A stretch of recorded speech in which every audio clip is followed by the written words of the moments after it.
欢迎收看《南方特搜报》，我是赖昌邦。全台目前有108所数位机会中心 （DOC）。为了鼓励各区的 DOC 透过影片将地方文化保存，其中台南新化的 DOC 就有2支影片：大坑尾单饭单和大木匠18饶，打破全台湾 DOC 的纪录，首度获得文化部国家文化资产网收录，相当不简单。新化大坑尾打崩打和大木匠杂配条都是台南市的市定民俗活动。台南新化数位机会中心就辅导学员将这2项文化制作成影片来保存，在日前更收录到文化部国家文化资产网当中。那这个最大的一个意义就是说，第一个就是我们是新化数位机会中心是全国第1所数位机会中心把影片上传到文化资产网的一个单位。第二就是说，我们希望这是一个开始。我们全国的一个数位机会中心呢，很多也有108所，那很多的一个数位中心也都有做了很多一个文化典藏的一个影片。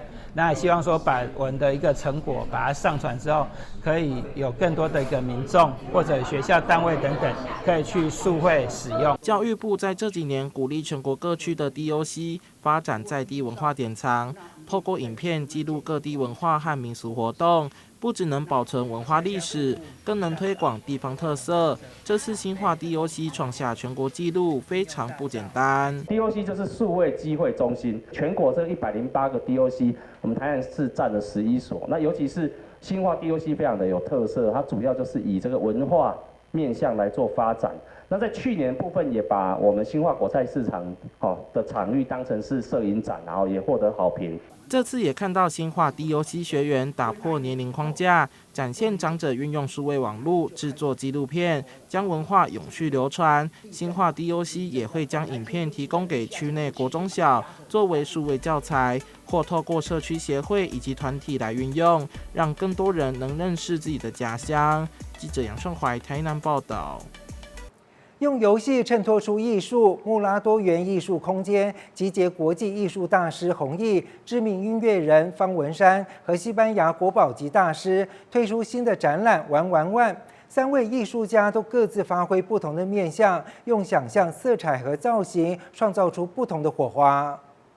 穆拉多元艺术空间将国际艺术大师弘毅、知名音乐人方文山、西班牙国宝级大师黄雷普耶斯用《艺术起源论》当中的游戏说，将3位艺术家串联起来，推出新的展览。3位艺术家其实都有这个玩的性质，然后这个玩它可以把艺术活化这样子，然后所以它里面我是用这个字去延伸，连接他们3个的共通性的部分。艺术家黄雷普耶斯高龄90岁，现在也一直在持续创作。从他的版画当中可以看到不一样的复合媒材，策展人将它以顽童来形容。那他又要跳脱这个体制，回归到小朋友的状态。那小朋友是富有非常多的想象力跟创造力的，就很符合这个玩。因为我们艺术起源有一个是游戏论，就是从游戏去延展出艺术的这个论点。另外2位也非常有创意，弘毅具有立体的思维，将彩色雕塑变成潮流公仔。方文山从文字跨界到艺术，玩出多样风格与不同的味道。在这次的展览当中，也有与弘毅联名的创作作品。有幸跟弘毅兄有个联名款，因为我们有一个潮流品牌嘛，叫庞克猫嘛。那就是因为这边其实第一次来台南，那我觉得说，重点是把歌词脱离了音乐啦，然后看它有什么样的一个表情跟情绪嘛。那我们就把跟别人合作的青花瓷啊，变成一个潮流公仔，它就立体了嘛。然后立体的话，你就可以触摸嘛，它有个立体的空间嘛。那跟听觉不一样，就把听觉变成视觉。文山兄哦，基本上我觉得认识他之后，我们的内其实是一样的。很喜欢玩，他是创作，我在创作，所以说很多交集点，那个交集点我们是在找属于我们华人世界的元素，就华人世界的艺术怎么走。这3位艺术家就像小孩一样，将他们的想法和精神跳脱现实世界，玩出与别人不同的作品。展览从即日起展出到7月23日，欢迎民众把握机会前往参观。记者杨顺怀台南采访报道。高雄大寮的大发市场参与市府的市场改造计划，结合大寮区周边，将市场融入微工业风，外观招牌和墙面翻新，还有内部摊贩的招牌变亮，塑胶菜篮换成比较有质感的木盒，以及文青感的厕所设计，让人走进市场心情也跟着好了起来。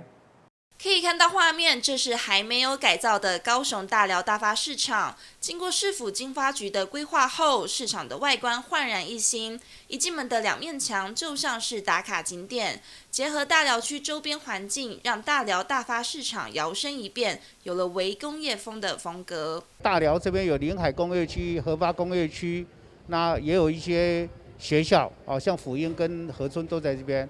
那我们就想说，那我们走一个微工业风的一个风格来改造，树立他们独一无二的一个市场特色，然后让他们让年轻人愿意来这边消费。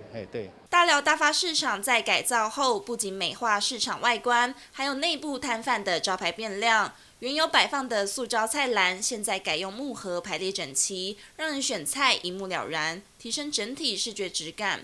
摊贩招牌与商品陈列摆设都是委托经发局设计，摊贩也表示来客率有明显的增多，商机也提升不少。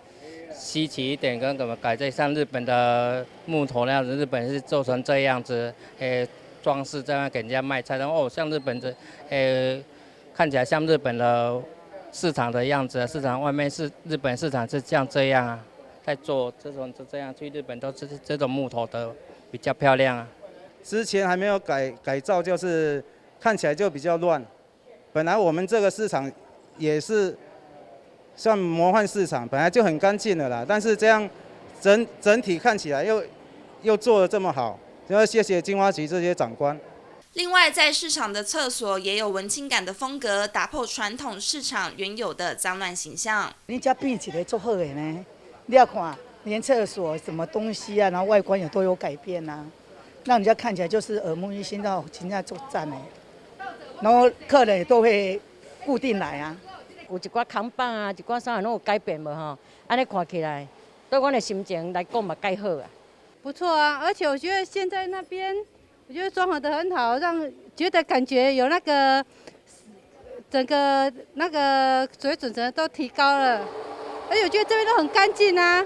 高雄大寮大发市场除了环境改造优化、年轻感的风格设计，也希望吸引更多年轻顾客前往市场创业或消费。记者潘志光、何文瑜高雄报道。夏天喝椰子水很消暑，但是废弃的椰子壳却会造成环境污染。高雄市中正高工的学生就研发将椰子壳取出椰丝纤维，再结合保特瓶的塑胶碎屑，制作出独特的椰丝环保砖块，也达到联合国永续发展的目标。炎炎夏日来杯椰子水适合消暑，但喝完后废弃的椰子壳成为农民最苦恼的问题。中正高工学生为了让椰子达到充分的利用，突发奇想将椰子壳取出椰丝纤维，再回收保特瓶的塑胶碎屑，将两者结合为一，制作成独一无二的椰丝环保砖块。对我第一首选就是椰子。那我们就实际到椰子摊看的时候呢，其实我们就发现那个椰子是一筐一筐的摆在那里，然后实际询问摊贩呢，摊贩也是说，他们就是一颗一颗的把椰子丢到垃圾车上面。其实它是非常危险的，因为垃圾车它其实并不会在原地停很久，当然一次要丢的量又很大，所以它就是一颗一颗的慢慢丢。如果没有丢完的话，还一边跑一边丢那一种。那还有另外一部分，其实就是只要有人购买一瓶椰子水，同时就会再产生一个保特瓶。那这就是我们当初会选择把保特瓶跟椰子结合在一起的原因，因为同时可以减少椰子摊产生的两种垃圾。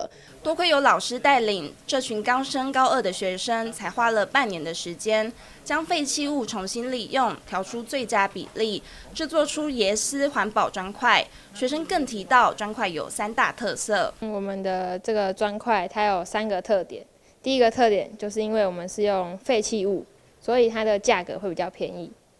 然后第二个点就是会比较轻，因为我们的那些就是减少了一些水泥啊或者是沙子的那些重量，然后所以就轻了一点。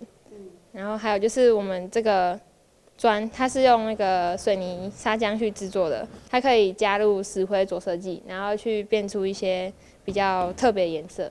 砖块制作前，同学除了观察到摊贩丢弃椰子壳，也看到了网络新闻，从中发现环境污染的问题。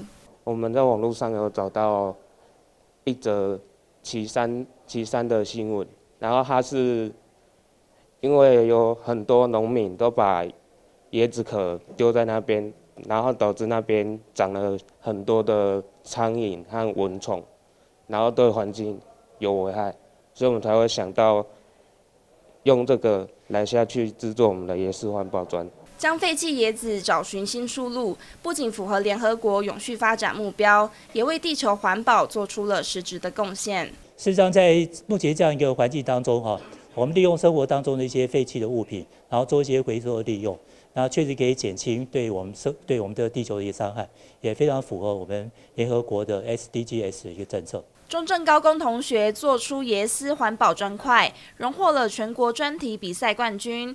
不仅观察生活细微，也物尽其用，爱护地球。记者吴家伟、何文瑜高雄报道。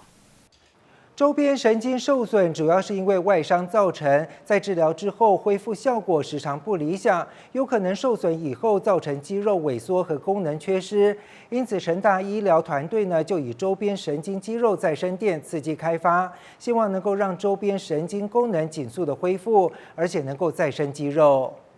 成大医院外科部医师薛元玉研究团队发现，如果对受伤神经远端持续1个礼拜的电刺激，短期能减缓神经肌肉结合处的退化与肌肉萎缩，长期则会促进神经肌肉结合处的再生与肌肉功能恢复。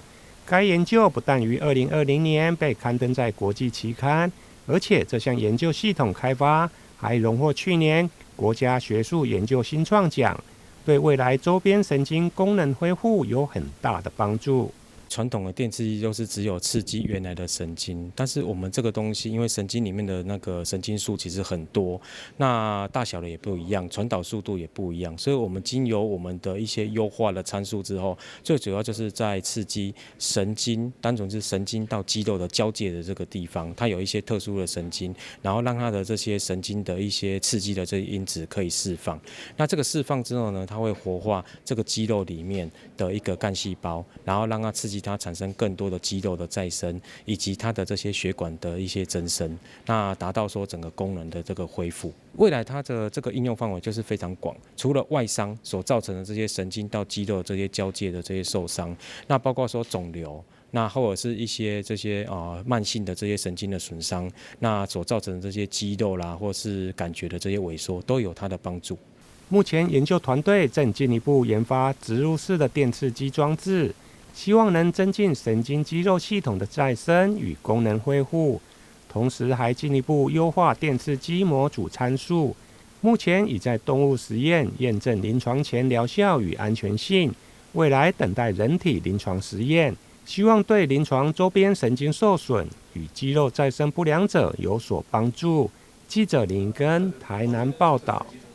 高雄有3位学生获得总统教育奖，其中1位学生就读光华国中3年级，从小就被诊断出有重度的听力障碍，但他不放弃，反而是勇往直前，表现得相当出色。未来更希望能够用自己的力量帮助更多人。眼神专注盯着球，等待时机，准确挥拍。他是光华国中的学生李怡珍，正在和教练一来一往进行匹克球的练习。看似简单的运动，对他来说却是花费了很多努力。那因为听障，他本身一边会比较协调性会比较不好，所以在刚开始在训练的时候，他是第一个，他可能在判断球要击球的时候，可能会在跑步的过程当中可能会有一点失去他的平衡感，那协调性也没有那么好。会像学游泳的时候，因为学游泳他必须要把他的辅具都拿下来，他没有办法像学习球类，他可以带着辅具，还可以去听声音。桌上一字排开，满满的都是李怡珍得到的奖状，更在今年获得总统教育奖。但其实从还是婴儿时期的她就被诊断为双耳重度听障，助听器戴了1年多还是起不了作用。小年纪不到2岁时就得透过手术植入电子耳，一路上走来就算辛苦，但她没有被打败，反而拥有杰出表现。会觉得过程虽然很辛苦，可是看到他今天一步一步、点点滴滴的累积起来，觉得其实还蛮开心的。那这是肯定他，其实也是肯定我。在成长的过程中，听力障碍让怡珍遭受到许多挫折，即使戴上电子耳，在吵杂的环境下，还是无法清楚听见所有声音。听课的那个效果会打折，然后就是主要的话就是嘈杂环境的话，就是别人讲话可能我也会听不清楚这样。怡珍的妈妈没有放弃她，而怡珍也没有放弃自己，不断的接受复健、听语治疗。没有了，帮忙。妈妈帮忙。从无声到有声，也从跌跌撞撞到如今成为光华国中的匹克球社长，更是同学课业上的小老师。克服障碍，热心助人，未来更希望帮助更多人。是会，但是想到还有很多的人在我背后支持着我，所以我就会放弃这个念头。我觉得我还是要努力，才不会辜负他们。我希望可以成为社工，然后帮助社会，还有回馈社会曾经帮助我的基金会。今年高雄总共有3位学生获奖，除了光华国中的李怡珍，还有孙艺伦跟潘博君也都获得总统教育奖。种种动人、精彩、永不放弃的人生故事，令人动容。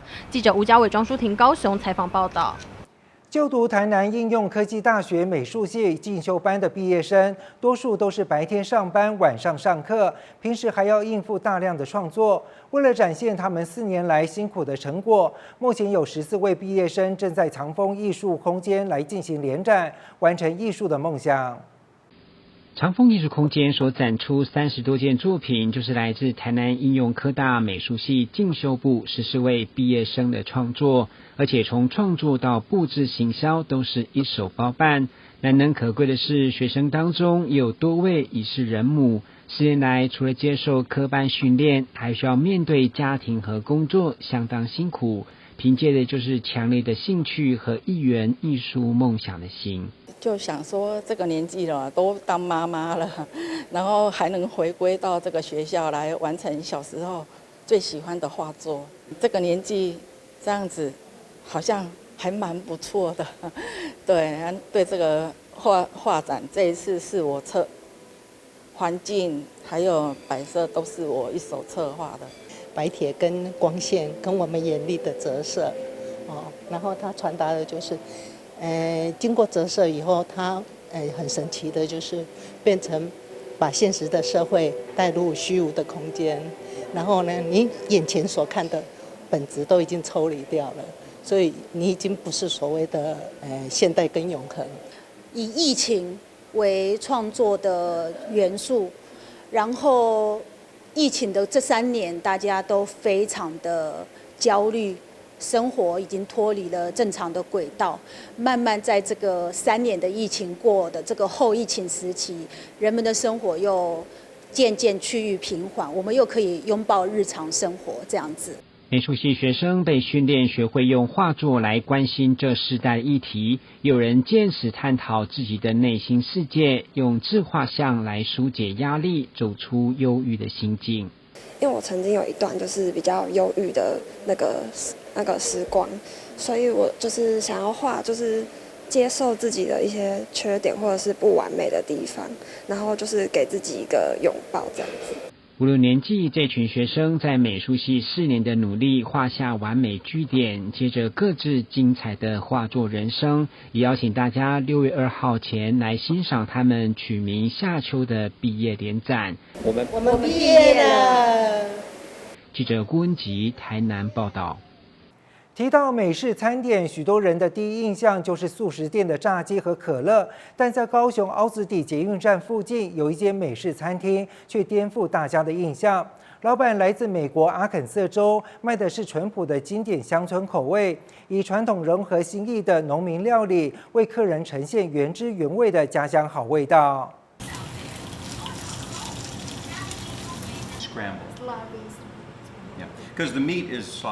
说起为什么开餐厅，老板 Landis 说，一开始是因为看到朋友在开餐厅，而他们也建立起了自己的社交圈，而这也是他想做的。于是 Landis 全心投入与研究，想带给消费者最道地的阿肯色美食。I had friends that had restaurants, and I saw them, sitting around being more social. And I thought, well, that looks like something I would enjoy doing. So I opened a restaurant. I've never worked so hard in my life. It's not easy opening a restaurant. But I really put my mind to it, and I make an effort to deliver real food, real Arkansas food. So I'm quite proud of where I'm from. So I wouldn't say I opened a restaurant because I wanted to introduce my food to Taiwan. I opened a restaurant because I was looking for that social experience. But then it grew into what we have today of me making a lot of original food and introducing food from my region to Taiwan. 阿肯色州位于美国的南部，比斯吉是当地人餐桌上常见的早餐，也是农民们务农时放在口袋里面的小点心。除此之外 ，Landis 也跟我们分享了这间店跟其他常见的早午餐店不同的地方。I always have for breakfast, and that's biscuits and gravy. BCG and gravy, biscuits and gravy. Yeah, those are a staple of breakfast in the southern part of America. And I'm very proud to say my biscuits and gravy are 4-time Arkansas grandmother approved. I've had 4 different Arkansas grandmothers in my restaurant, and they gave me a thumbs up because we do real southern biscuits and gravy. Well, one thing I'm very proud of in my restaurant is we really copied nobody. I mean, there's things that you can get in Arkansas Diner that you can't find anywhere else in the world. I invented it. It's just one restaurant. Yeah, I created a lot of my own food. So even you go back to America, you will not find this food anywhere. I mean, it's only here in Arkansas Diner in Kaohsiung, Taiwan. So I'm very proud of that. I didn't copy this restaurant or that restaurant. I mean, there's similar things that we do, but I would say especially in Kaohsiung, if you took my restaurant here, you picked it up and you put it in Arkansas, I would probably still be as successful. Because my food is real Arkansas flavor. 比斯吉是店里面的人气商品，而农民大早餐就是经典的餐点之一。浓郁的白酱淋上手工制作的比斯吉，再搭配培根和荷包蛋的组合，令人食指大动。还有，也不能忘了老板为我们推荐的，充满对奶奶思念的松饼餐，还有围满炸薯球的美式炒蛋，都不容错过。First of all, the biscuits and gravy. We offer what we call the Ozark. Ozark is biscuits and gravy, 2 eggs, and 3 pieces of bacon. We also have a sausage Ozark, a steak Ozark. Ozarks are a region in southern Missouri and northern Arkansas. That's why I named them that. But our regular Ozark is one of our most popular things. We also have a thing called Grandma Irene's Country Waffle. Irene is my grandmother's name, so I named this after my grandmother, just because she enjoyed cooking. So my Grandma Irene's Country Waffle is also highly recommended. And then my scrambles. Many Taiwanese like my sloppy scramble. My sloppy scramble, it's a little bit spicy. It's a beef dish with the scrambled eggs, green onions, tomatoes, very good. 除了好吃的餐点之外，店内的布置也会让你一秒到美国。不管是琳琅满目的美式卡通模型和玩具，还是墙上的唱盘与乐器，都让人仿佛走进博物馆。I mean, when you look around, if you look around my restaurant, everything has a story behind it. Either I grew up with it as a child, or it's something that I enjoyed, or the history of America. I have a magazine here. If you look at the date on the magazine, wow. This is 1916.